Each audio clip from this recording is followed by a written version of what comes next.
3. La percepción inocente. 1. Expiación sin sacrificio. 1. Hay otro punto que debe quedar perfectamente claro antes de que pueda desaparecer cualquier residuo de temor que aún esté asociado con los milagros. La crucifixión no estableció la expiación, fue la resurrección la que lo hizo. Son muchos los cristianos sinceros que no han entendido esto correctamente. Nadie que esté libre de la creencia en la escasez podría cometer tal equivocación. Si se examina la crucifixión desde un punto de vista invertido, parece como si Dios hubiese permitido e incluso fomentado el que uno de sus hijos sufriese por ser bueno. Esta desafortunada interpretación, que surgió como resultado de la proyección, ha llevado a muchas personas a vivir sumamente atemorizadas de Dios. Tales conceptos antirreligiosos se infiltran en muchas religiones. El auténtico cristiano, sin embargo, debería hacer una pausa y preguntarse, ¿cómo iba a ser posible esto? ¿Cómo iba a ser posible que Dios mismo fuese capaz de albergar el tipo de pensamiento que sus propias palabras han señalado claramente que es indigno de su Hijo? 2. La mejor defensa, como de costumbre, consiste en no atacar la posición de otro, sino más bien en proteger la verdad. No es muestra de gran sensatez aceptar un concepto si para justificarlo tienes que invertir todo un marco de referencia. Este procedimiento es doloroso en sus aplicaciones menores y verdaderamente trágico en una escala mayor. Con frecuencia, la persecución termina siendo un intento de justificar la terrible y errónea percepción de que Dios mismo persiguió a su propio Hijo en nombre de la salvación. Ni siquiera las mismas palabras tienen sentido. Superar esto ha sido sumamente difícil. Pues si bien este error no es más difícil de corregir que cualquier otro, son muchos los que no han estado dispuestos a abandonarlo en vista de su eminente valor como defensa. Un ejemplo menos dramático es el del padre que dice, esto me duele a mí más que a ti, y se siente exonerado al darle una paliza a su hijo. ¿Crees que nuestro Padre piensa realmente así? Es tan esencial eliminar cualquier pensamiento de este tipo que debemos asegurarnos de que nada semejante permanezca en tu mente. Yo no fui castigado porque tú fueses malo. La lección completamente benévola que la expiación enseña se echa a perder si se mancilla con cualquiera de las formas en que esta clase de distorsión se manifiesta. 3. La afirmación, mía es la venganza, dice el Señor, es una percepción falsa mediante la cual uno le atribuye a Dios su propio pasado malvado. Ese pasado malvado no tiene nada que ver con Dios. Él no lo creó, ni tampoco lo sustenta. Dios no cree en el castigo. Su mente no crea de esa manera. Dios no tiene nada contra ti por razón de tus malas acciones. ¿Cómo sería posible entonces que me hubiese acusado a mí por ellas? Asegúrate de que reconoces cuán absolutamente imposible es esta suposición y también de que procede enteramente de la proyección. Este tipo de error es responsable de una multitud de errores similares, incluyendo la creencia de que Dios rechazó a Adán y lo expulsó del jardín del Edén. Quizá por eso pienses a veces que no te estoy guiando bien. He tomado las máximas precauciones para usar palabras que sean casi imposibles de distorsionar, pero siempre es posible tergiversar los símbolos si así se desea. 4. El sacrificio es una noción que Dios desconoce por completo. Procede únicamente del miedo y los que tienen miedo pueden ser crueles.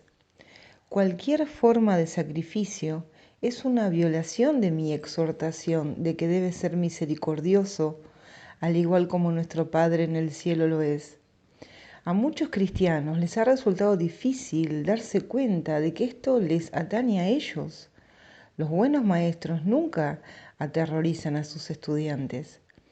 Aterrorizar es atacar, y como resultado de ello se produce un rechazo de lo que el maestro ofrece, malográndose así el aprendizaje. 5. Se me ha llamado correctamente el Cordero de Dios que quita los pecados del mundo. Mas quienes representan el Cordero manchado de sangre no entienden el significado del símbolo. Si se entiende correctamente, es un símbolo muy simple que habla de mi inocencia. El león y el cordero, tendidos el uno junto al otro, simbolizan que la fuerza y la inocencia no están en conflicto, sino que viven naturalmente en paz. Bienaventurados los puros de corazón, porque ellos verán a Dios. Es otra forma de decir lo mismo. Una mente pura conoce la verdad y en eso radica su fuerza. No confunde la destrucción con la inocencia, porque asocia la inocencia con la fuerza y no con la debilidad. 6. La inocencia es incapaz de sacrificar nada, porque la mente inocente dispone de todo y solo se esfuerza por proteger su plenitud. No puede proyectar. Tan solo puede honrar a otras mentes, porque honrar a otros es el saludo natural de los verdaderamente amados hacia los que son como ellos. El Cordero quita los pecados del mundo en el sentido de que el estado de inocencia o gracia es uno en que el significado de la expiación es perfectamente obvio. La expiación carece por completo de ambigüedad, es perfectamente inequívoca porque existe en la luz. Únicamente los intentos de ocultarla en las tinieblas han hecho que sea inaccesible para aquellos que eligen no ver. 7. La expiación de por sí solo irradia verdad. Es, por lo tanto, el epítome de la mansedumbre y derrama únicamente bendiciones. No podría hacer eso si se procediese de cualquier otra fuente que no fuese la perfecta inocencia. La inocencia es sabiduría porque no tiene conciencia del mal y el mal no existe. No obstante, es perfectamente consciente de todo lo que es verdad. La resurrección demostró que nada puede destruir a la verdad. El bien puede resistir cualquier clase de mal, al igual que la luz disipa cualquier clase de oscuridad. La expiación es, por lo tanto, la lección perfecta, es la demostración concluyente de que todas las demás lecciones que enseñé son ciertas. Si puedes aceptar esta generalización ahora, no tendrás necesidad de aprender muchas otras lecciones de menor importancia. Basta con que creas esto para que te liberes de todos tus errores. 8. La inocencia de Dios es el verdadero estado mental de su Hijo. En ese estado tu mente conoce a Dios, pues Dios no es algo simbólico. Dios es un hecho.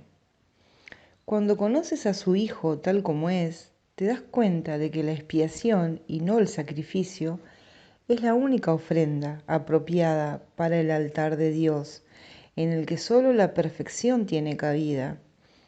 El entendimiento de los inocentes es la verdad, por eso es por lo que sus altares son verdaderamente radiantes. Segundo, los milagros y la percepción verdadera. 1. He afirmado que los conceptos básicos a lo que este curso hace referencia no admiten grados. Algunos conceptos fundamentales no pueden entenderse en función de sus opuestos. Es imposible concebir la luz y la oscuridad o todo y nada como posibilidades compatibles. Estos conceptos son o completamente verdaderos o completamente falsos. Es esencial que te des cuenta de que tu pensamiento seguirá siendo errático hasta que te comprometas firmemente con la luz o con la oscuridad. No obstante, un compromiso firme con la oscuridad o con la nada es imposible. No hay nadie que haya vivido que no haya experimentado alguna luz o alguna cosa. Nadie es capaz, pues, de negar completamente la verdad, aunque piense que puede. 2. La inocencia no es un atributo parcial, no es real hasta que es total. Los que son parcialmente inocentes a veces tienden a actuar neciamente. Su inocencia no pasa a ser sabiduría hasta que no se convierte en un punto de vista de aplicación universal. La percepción verdadera o percepción inocente significa que nunca percibes falsamente y que siempre ves correctamente. Dicho de una manera más llana, significa que nunca ves lo que no existe y siempre ves lo que sí existe. 3. Cuando no tienes confianza en lo que alguien va a hacer, estás dando testimonio de tu creencia de que esa persona no está en su mente recta. Difícilmente puede ser ese una marca de referencia basado en el milagro. Esa falta de confianza produce asimismo el efecto desastroso de negar el poder del milagro. El milagro percibe todo tal como es. Si lo único que existe es la verdad, lo único que la mentalidad recta puede ver es la perfección. He dicho que solo lo que Dios crea o lo que tú creas con la misma voluntad existe realmente. Eso es, pues, lo único que los inocentes pueden ver. Los inocentes no adolecen de una percepción distorsionada. 4.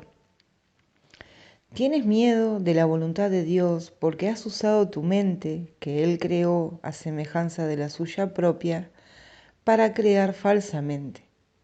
La mente solo puede crear falsamente cuando cree que no es libre. Una mente aprisionada no es libre porque está poseída o refrenada por sí misma. Está, por lo tanto, limitada y la voluntad no es libre de afirmarse a sí misma. Ser uno es ser de una misma mente o voluntad. Cuando la voluntad de la filiación y la del Padre son una, la perfecta armonía entre ellas es el cielo. 5. Nada puede prevalecer contra un hijo de Dios que encomienda su espíritu en las manos de su Padre. Al hacer esto, la mente despierta de su sueño y recuerda a su Creador. Toda sensación de separación desaparece. El Hijo de Dios es parte de la Santísima Trinidad, pero la Trinidad en sí es una sola entidad. No hay confusión entre sus niveles, porque estos son de una sola mente y de una sola voluntad. Este propósito único crea perfecta integración y establece la paz de Dios. Pero esta visión solo la pueden percibir los verdaderamente inocentes, quienes al ser puros de corazón defienden la verdadera percepción en vez de defenderse de ella.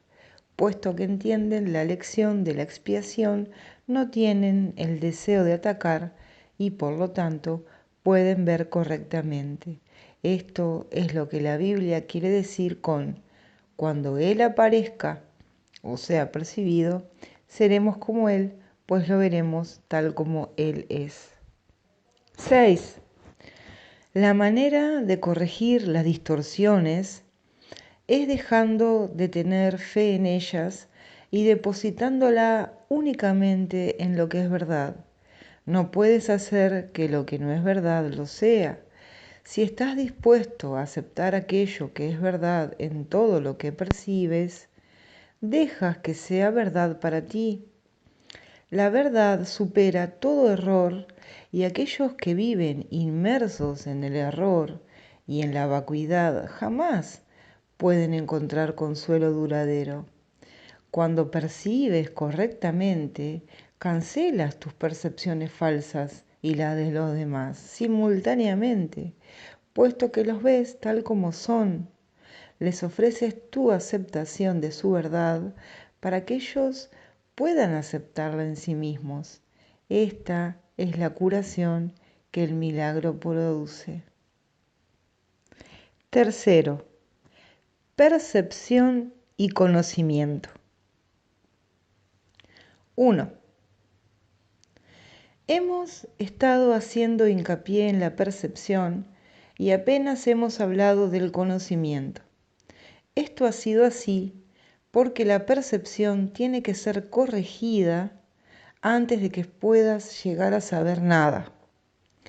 Saber es tener certeza. La incertidumbre significa que no sabes. El conocimiento es poder porque goza de certeza y la certeza es fuerza. La percepción es temporal. Al ser un atributo de la creencia en el espacio y en el tiempo, es susceptible de producir miedo o amor. Las percepciones falsas producen miedo y las verdaderas fomentan el amor, mas ninguna de ellas brinda certeza porque toda percepción está sujeta a cambios. Por eso es por lo que la percepción no es conocimiento. La verdadera percepción es la base del conocimiento, pero gozar de conocimiento es la afirmación de la verdad y esto se encuentra allende cualquier percepción. 2. Todas las dificultades proceden del hecho de que no te reconoces a ti mismo, ni reconoces a tu hermano, ni reconoces a Dios.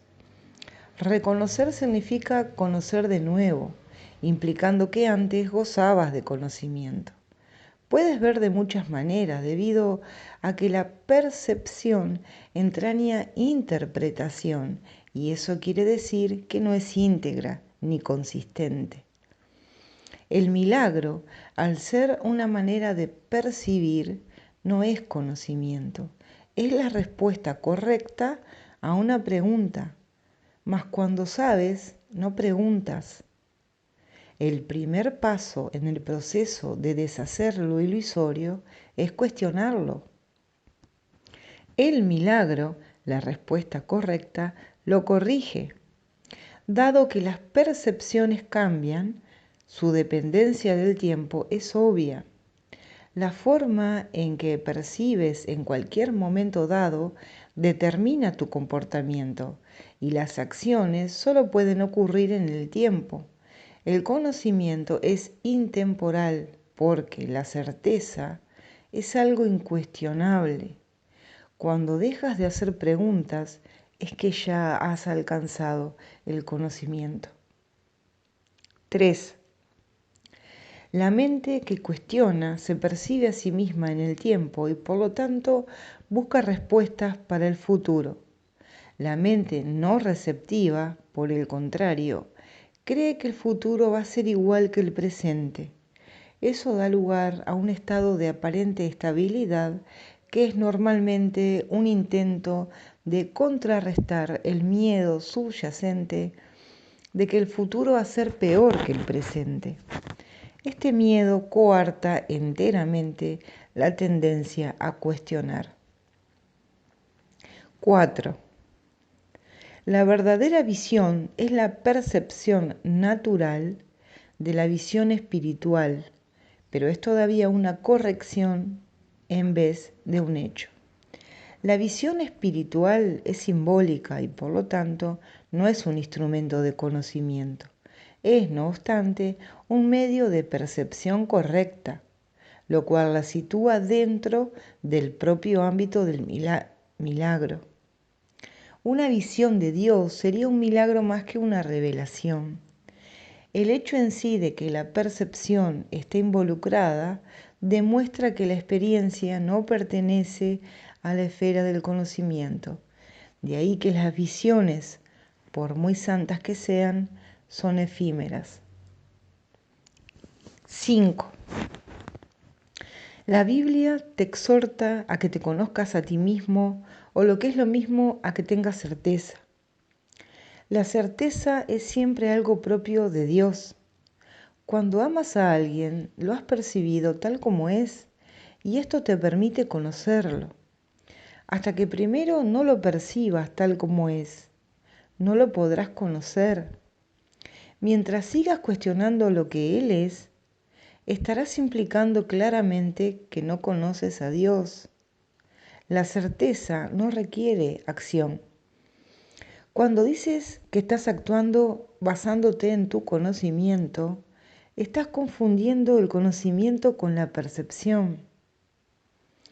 El conocimiento provee la fuerza para el pensamiento creativo, no para la acción recta. La percepción, el milagro y la acción están estrechamente vinculados. El conocimiento es el resultado de la revelación y genera solo pensamiento. La percepción, aún en su forma más espiritualizada, incluye al cuerpo. El conocimiento procede del altar interno y es intemporal porque goza de certeza. No es lo mismo percibir la verdad que conocerla. 6. Una percepción correcta es necesaria antes de que Dios pueda comunicarse directamente con sus altares, los cuales Él estableció en sus hijos. En dichos altares es donde Él puede comunicar su certeza y su conocimiento inevitablemente brindará paz. Dios no es un extraño para sus hijos, ni sus hijos son extraños entre sí.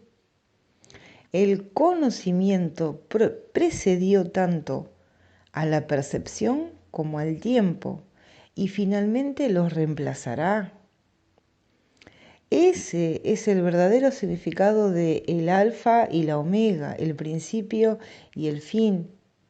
Y de antes de que Abraham naciese era yo. La percepción puede y debe ser estabilizada, pero el conocimiento ya es estable.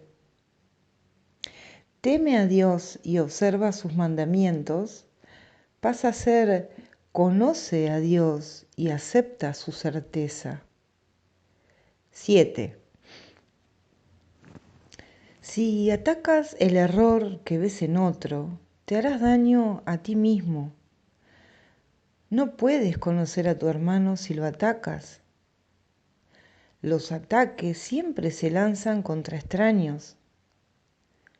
Al percibir falsamente a tu hermano, lo conviertes en un extraño y por lo tanto no puedes conocerlo.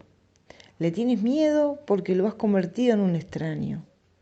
Percíbelo correctamente para que lo puedas conocer. En la creación de Dios no hay extraños. Para poder crear como Él creó, tan solo puedes crear lo que conoces y lo que por lo tanto aceptas como tuyo.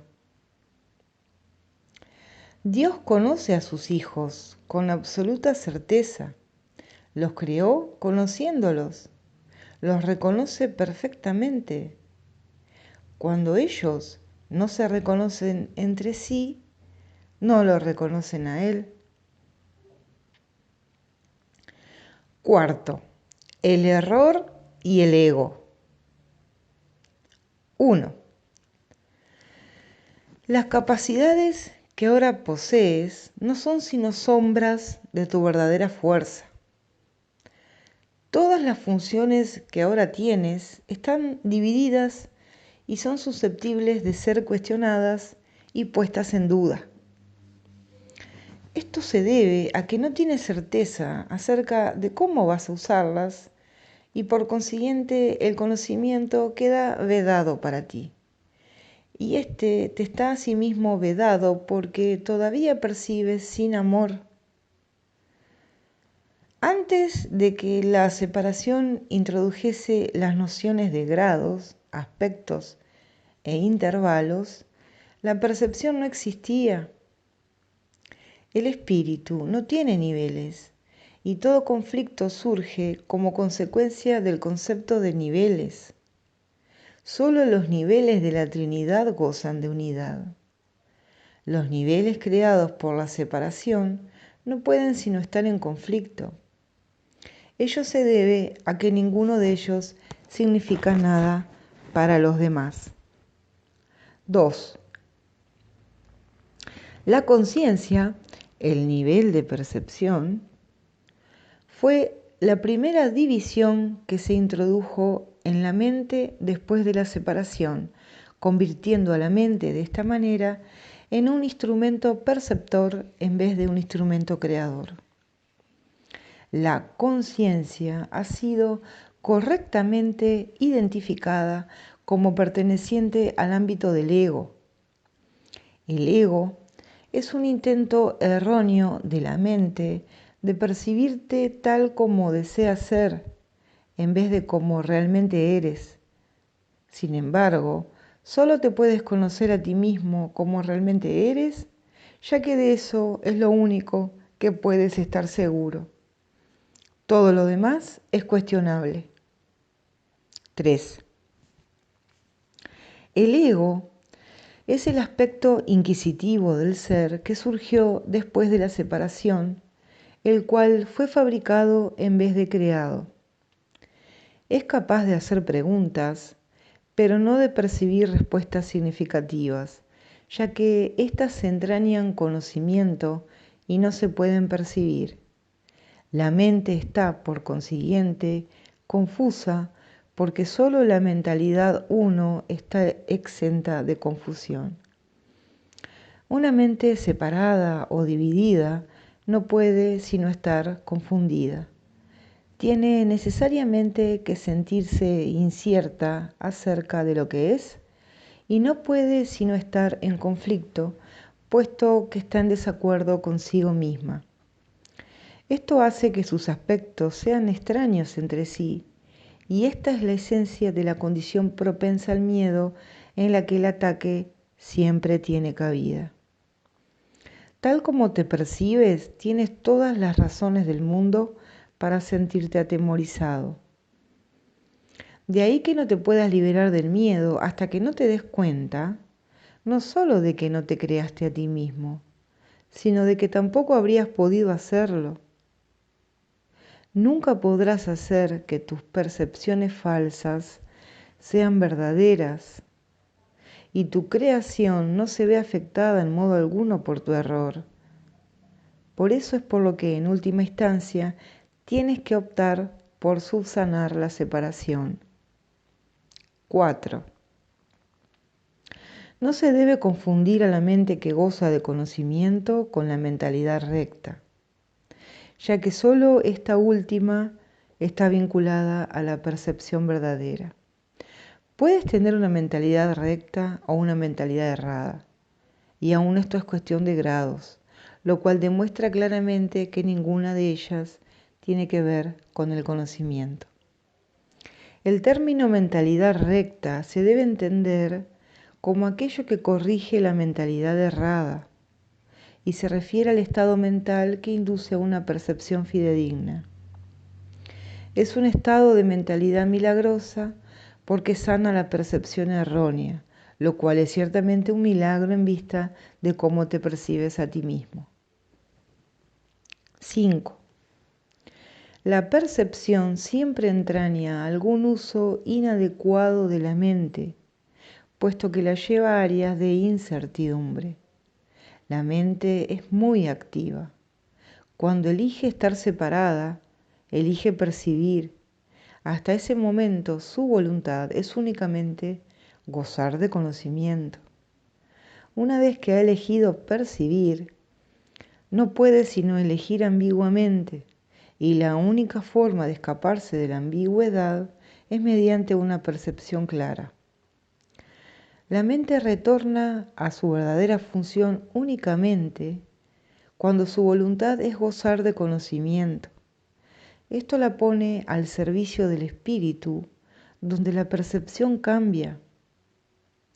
La mente elige dividirse a sí misma cuando elige inventar sus propios niveles, pero no puede separarse completamente del espíritu, ya que de éste es de donde deriva todo su poder para fabricar o para crear. Aún en la creación falsa, la mente está afirmando su origen, pues de otro modo simplemente dejaría de existir. Esto último, no obstante, es imposible, ya que la mente le pertenece al espíritu que Dios creó y que por lo tanto es eterno. 6. La capacidad de percibir hizo que el cuerpo fuese posible, ya que tienes que percibir algo y percibirlo con algo. Por eso es por lo que la percepción siempre entraña un intercambio o interpretación que el conocimiento no requiere. La función interpretativa de la percepción, que es una forma de creación distorsionada, te permitió entonces llegar a la conclusión de que tú eres tu cuerpo en un intento de escapar del conflicto que tú mismo habías provocado. El espíritu, que goza de absoluto conocimiento, no pudo avenirse a esta pérdida de poder, ya que es incapaz de albergar oscuridad. Esto hizo que el espíritu fuese casi inaccesible a la mente y completamente inaccesible al cuerpo. A partir de ahí, se percibió al espíritu como una amenaza, puesto que la luz disipa la oscuridad al mostrarte simplemente que ésta no se encuentra allí. La verdad siempre prevalecerá sobre el error de este modo. No puede ser este un proceso activo de corrección porque, como ya he puesto de relieve, el conocimiento no hace nada. Puede ser percibido como un agresor, pero no puede atacar. Lo que tú percibes como su ataque es tu propio vago reconocimiento de que el conocimiento siempre se puede recordar al no haber sido jamás destruido. 7. Dios y sus creaciones permanecen a salvo y saben, por lo tanto, que no existe ninguna creación falsa. La verdad no puede lidiar con los errores que tú deseas conservar. Yo fui un hombre que recordó al espíritu y su conocimiento. Como hombre, no traté de contrarrestar los errores con el conocimiento, sino de corregir el error de raíz. Demostré tanto la impotencia del cuerpo como el poder de la mente, al unir mi voluntad con la de mi Creador. Recordé naturalmente al espíritu y su verdadero propósito. Yo no puedo unir tu voluntad a la de Dios por ti, pero puedo borrar todas las percepciones falsas de tu mente si las pones bajo mi tutela. Solo tus percepciones falsas se interponen en tu camino. Sin ellas, no hay duda de la alternativa que elegirías, pues una percepción sana induce a una elección sana.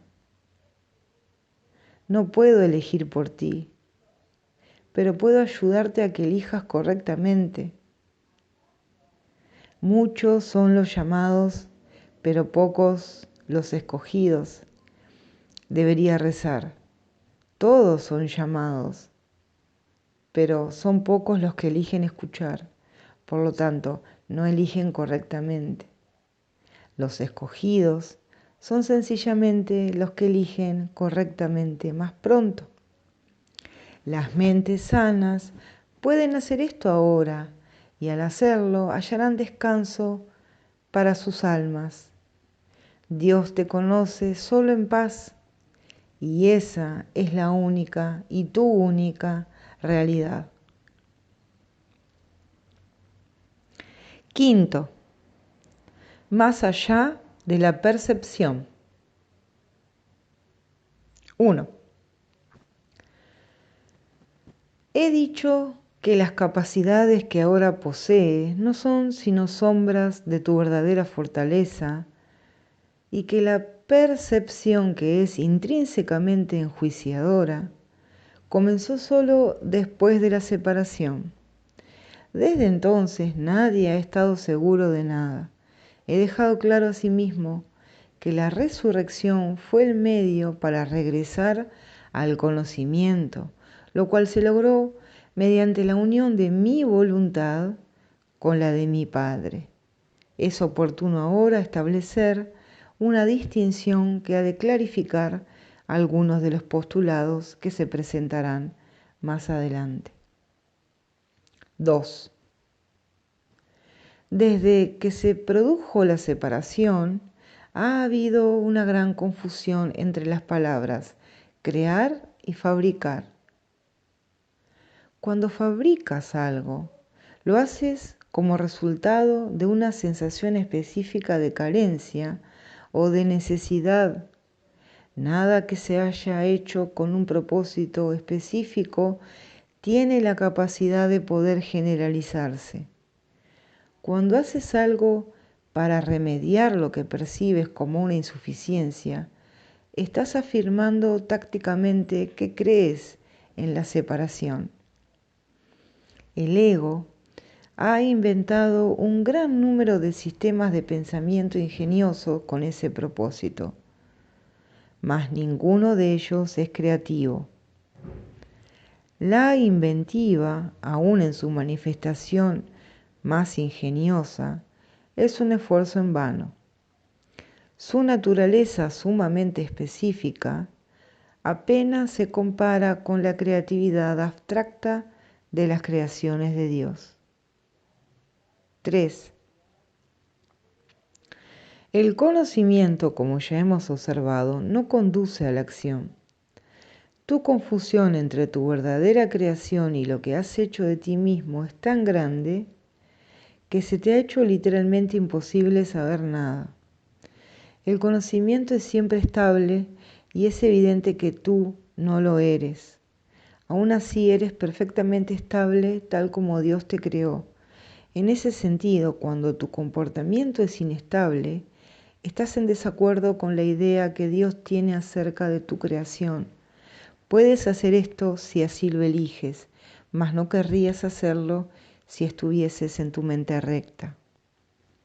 4. La pregunta fundamental que continuamente te haces, no puedes propiamente dirigírtela a ti mismo.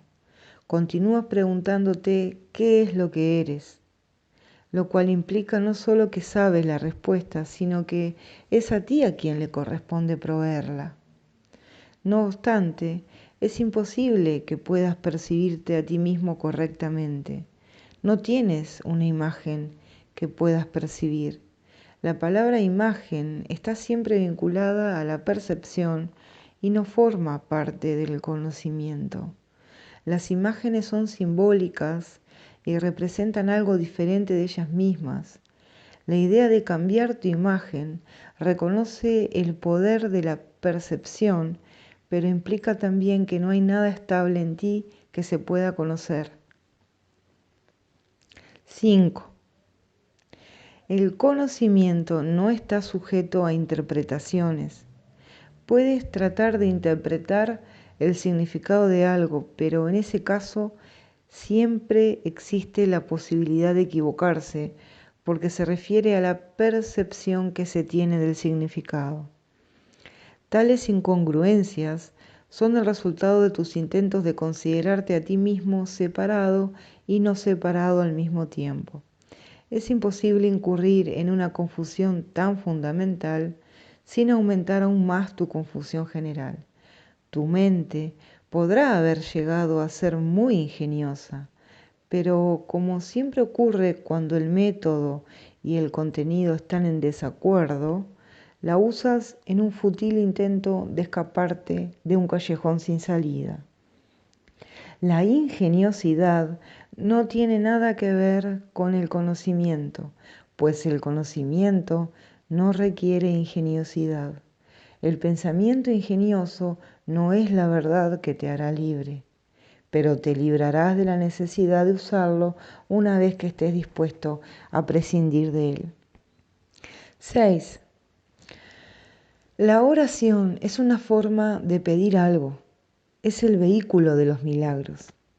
Mas la única oración que tiene sentido es la del perdón, porque los que han sido perdonados lo tienen todo.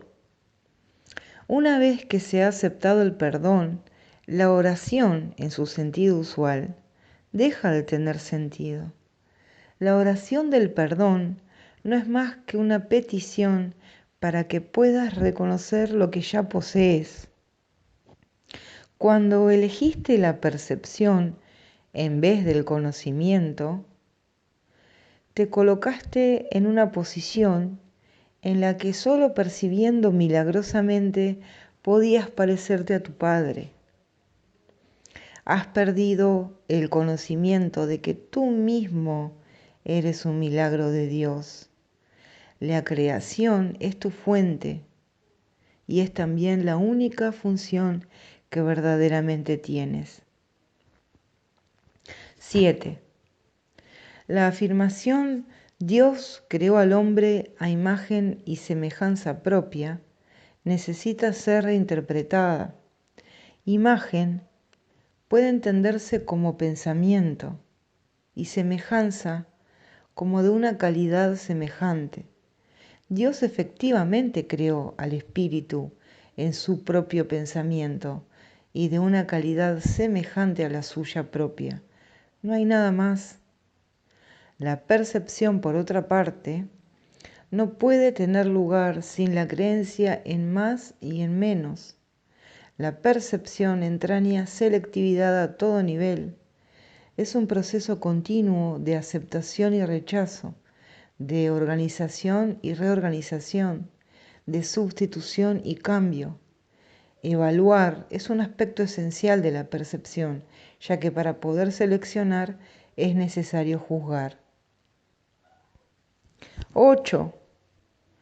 ¿Qué le ocurre a la percepción en ausencia de juicios o de nada que no sea perfecta igualdad? Percibir se vuelve imposible. La verdad solo se puede conocer. Toda ella es igualmente verdadera y conocer cualquier parte de ella es conocerla en su totalidad. Únicamente la percepción entraña una conciencia parcial. El conocimiento trasciende las leyes que gobiernan la percepción porque un conocimiento parcial es imposible. El conocimiento es uno y no tiene partes separadas. Tú, que eres realmente uno con él, solo necesitas conocerte a ti mismo para que tu conocimiento sea total. Conocer el milagro de Dios es conocerlo a Él. 9. El perdón es lo que sana la percepción de la separación. Es necesario que percibas correctamente a tu hermano debido a que las mentes han elegido considerarse a sí mismas como entidades separadas. El espíritu tiene absoluto conocimiento de Dios. En eso radica su poder milagroso. El hecho de que cada uno de nosotros disponga de ese poder en su totalidad es una condición enteramente ajena al pensar del mundo. El mundo cree que si alguien lo tiene todo, no queda nada para los demás. Mas los milagros de Dios son tan totales como sus pensamientos, porque son sus pensamientos. 10. Mientras continúe habiendo percepción, la oración será necesaria. Puesto que la percepción se basa en la escasez, los que perciben no han aceptado totalmente la expiación ni se han entregado a la verdad. La percepción se basa en un estado de separación, así que todo aquel que de alguna manera percibe tiene necesidad de curación. El estado natural de los que gozan de conocimiento es la comunión, no la oración. Dios y su milagro son inseparables. ¡Cuán bellos son en verdad! Los pensamientos de Dios que viven en su luz. Tu valía está más allá de la percepción porque está más allá de toda duda. No te percibas a ti mismo bajo ninguna otra luz. Conócete en la única luz en la que el milagro que eres se alza en perfecta claridad.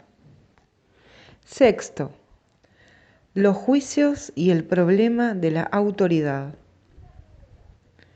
1. Hemos hablado ya del juicio final, aunque no con gran detalle. Después del juicio final no habrá ningún otro. Dicho juicio es simbólico porque más allá de la percepción no hay juicios. Cuando la Biblia dice no juzguéis y no serán juzgados, lo que quiere decir es que si juzgas la realidad de otros, no podrás evitar juzgar la tuya propia. 2. La decisión de juzgar en vez de conocer es lo que nos hace perder la paz. Juzgar es el proceso en el que se basa la percepción, pero no el conocimiento. He hecho referencia a esto anteriormente al hablar de la naturaleza selectiva de la percepción, y he señalado que la evaluación es obviamente su requisito previo. Los juicios siempre entrañan rechazo. Nunca ponen de relieve solamente los aspectos positivos de lo que juzgan, ya sea en ti o en otros. Lo que se ha percibido y se ha rechazado, o lo que se ha juzgado y se ha determinado que es imperfecto, permanece en tu mente porque ha sido percibido. Una de las ilusiones de las que adoleces es la creencia de que los juicios que emites no tienen ningún efecto. Esto no puede ser verdad a menos que también creas que aquello contra lo que has juzgado no existe. Obviamente no crees esto, pues de lo contrario no lo habrías juzgado. En última instancia, no importa si tus juicios son acertados o no, pues en cualquier caso estás depositando tu fe en lo irreal. Esto es inevitable, independientemente del tipo de juicio de que se trate, ya que juzgar implica que abrigas la creencia de que la realidad está a tu disposición para que puedas seleccionar de ella lo que mejor te parezca. 3. No tienes idea del tremendo alivio y de la profunda paz que resultan de estar con tus hermanos o contigo mismo sin emitir juicios de ninguna clase. Cuando reconozcas lo que eres y lo que tus hermanos son, te darás cuenta de que juzgarlos de cualquier forma que sea no tiene sentido. De hecho, pierdes el significado de lo que ellos son precisamente porque los juzgas. Toda incertidumbre procede de la creencia de que es imprescindible juzgar. No tienes que juzgar para organizar tu vida y definitivamente no tienes que hacerlo para organizarte a ti mismo. En presencia del conocimiento, todo juicio queda automáticamente suspendido y este es el proceso que le permite al conocimiento reemplazar a la percepción. 4. Tienes miedo de todo aquello que has percibido y te has negado a aceptar. Crees que por haberte negado a aceptarlo, has perdido control sobre ello. Por eso es por lo que lo ves en pesadillas o disfrazado bajo apariencias agradables en lo que parecen ser tus sueños más felices. Nada que te hayas negado a aceptar puede ser llevado a la conciencia. De por sí no es peligroso, pero tú has hecho que a ti te parezca que lo es. 5. Cuando te sientes cansado, es porque te has juzgado a ti mismo como capaz de estar cansado. Cuando te ríes de alguien, es porque has juzgado a esa persona como alguien que no vale nada.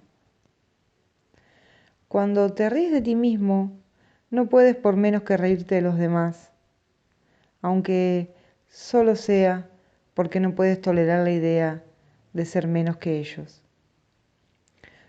Todo esto hace que te sientas cansado, ya que es algo básicamente descorazonador. No eres realmente capaz de estar cansado, pero eres muy capaz de agotarte a ti mismo. La fatiga que produce el juzgar continuamente es algo realmente intolerable. Es curioso que una habilidad tan debilitante goce de tanta popularidad.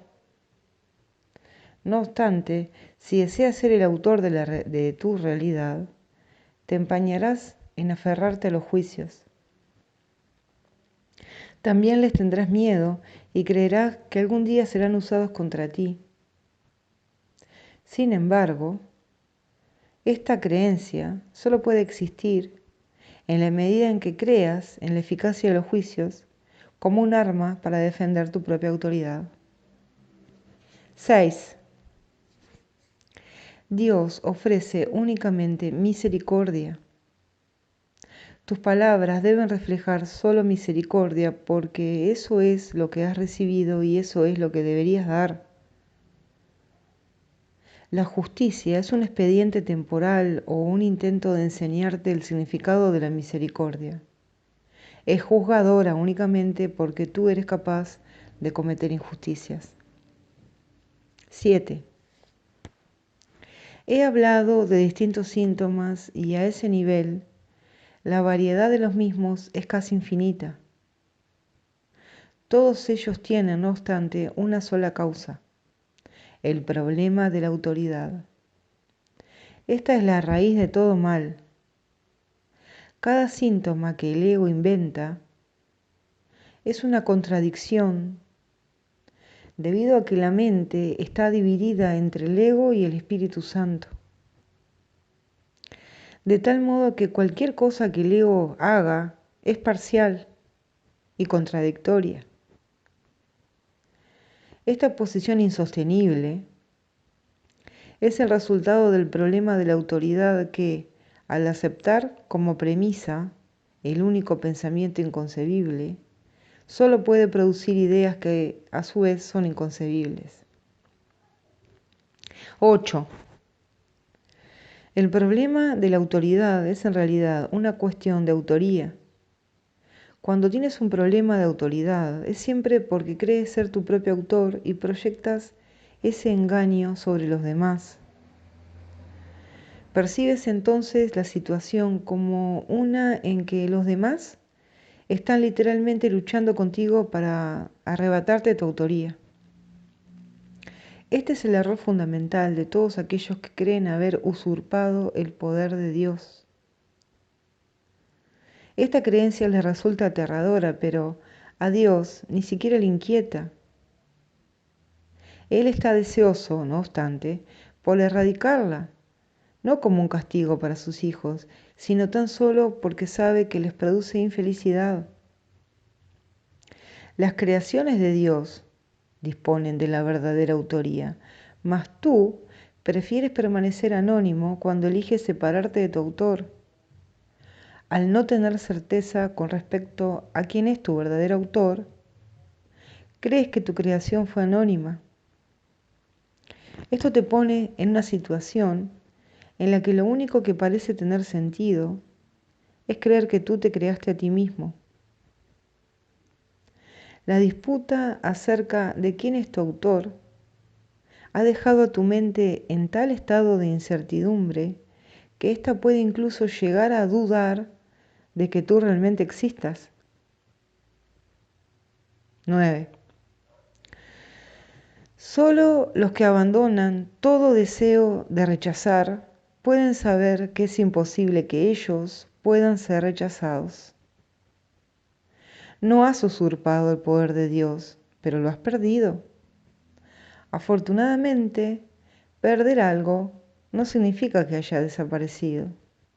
Significa simplemente que no recuerdas dónde está. Su existencia no depende de que puedas identificarlo o incluso localizarlo. Es posible contemplar la realidad sin juzgar y simplemente saber que está ahí. 10. La paz es el patrimonio natural del espíritu. Todo el mundo es libre de rechazar su herencia, pero no de establecer lo que ésta es. El problema que todos tienen que resolver es la cuestión fundamental de la autoría. Todo miedo procede, en última instancia, y a veces por rutas muy tortuosas, de negar la verdadera autoría. La ofensa no es nunca contra Dios, sino contra aquellos que lo niegan. Negar su autoría es negarte a ti mismo la razón de tu paz, de modo que solo te puedes ver a ti mismo fragmentado. Esta extraña percepción es el problema de la autoridad. 11. No hay nadie que de una manera u otra no se sienta aprisionado. Si ese es el resultado de su libre albedrío, tiene por ende que considerar que su voluntad no es libre, o de lo contrario, el razonamiento circular de esta premisa sería evidente. El libre albedrío no puede sino conducir a la libertad. Los juicios siempre aprisionan, ya que fragmentan la realidad con las inestables balanzas del deseo. Los deseos no son hechos. Desear implica que ejercer la voluntad no es suficiente. Sin embargo, nadie que esté en su mente recta podría creer que lo que desea es tan real como lo que su voluntad dispone. En vez de busca primero el reino de los cielos, di que tu voluntad sea antes que nada alcanzar el reino de los cielos. Y habrás dicho, sé lo que soy y acepto mi herencia. 7. Crear en contraposición a fabricar una imagen propia. 1. Todo sistema de pensamiento tiene que tener un punto de partida. Empieza ya sea creando o fabricando. Diferencia esta a la que ya hemos hecho referencia. La semejanza entre ambas cosas reside en el poder que tienen como cimientos. Su diferencia en lo que descansa sobre ellas. Ambas son piedras angulares de sistemas de creencias por las que uno rige su vida. Creer que un sistema de pensamiento basado en mentiras es débil es un error. Nada que un hijo de Dios haya hecho carece de poder. Es esencial que te des cuenta de esto, pues de lo contrario no podrás escapar de la prisión que tú mismo has construido. 2. No puedes resolver el problema de la autoridad menospreciando el poder de tu mente. Hacer esto es engañarte a ti mismo. Y ello te hará daño porque realmente comprendes el poder de la mente. Comprendes también que no puedes debilitarla. De la misma manera en que tampoco puedes debilitar a Dios. El diablo es un concepto aterrador porque parece ser sumamente poderoso y sumamente dinámico. Se le percibe como una fuerza que lucha contra Dios por la posesión de sus creaciones. El diablo engaña con mentiras y erige reinos en los que todo está en directa oposición a Dios. Sin embargo, atrae a los hombres en vez de repelerlos, y estos están dispuestos a venderle sus almas a cambio de regalos sin ningún valor. Esto no tiene ningún sentido. 3.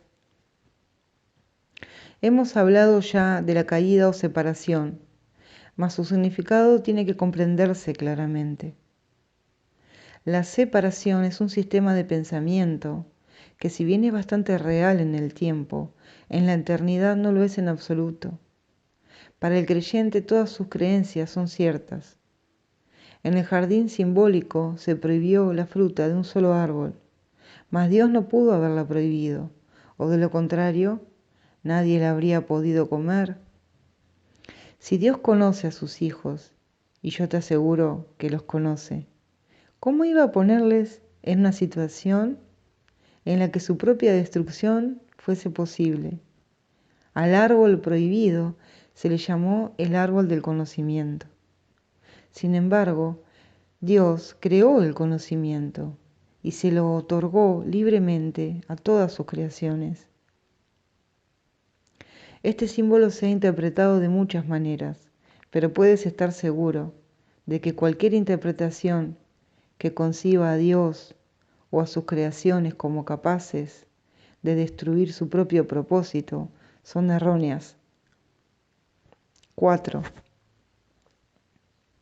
Comer de la fruta del árbol del conocimiento es una expresión que simboliza la usurpación de la capacidad de autocrearse. Solamente en ese sentido no son Dios y sus creaciones co-creadores.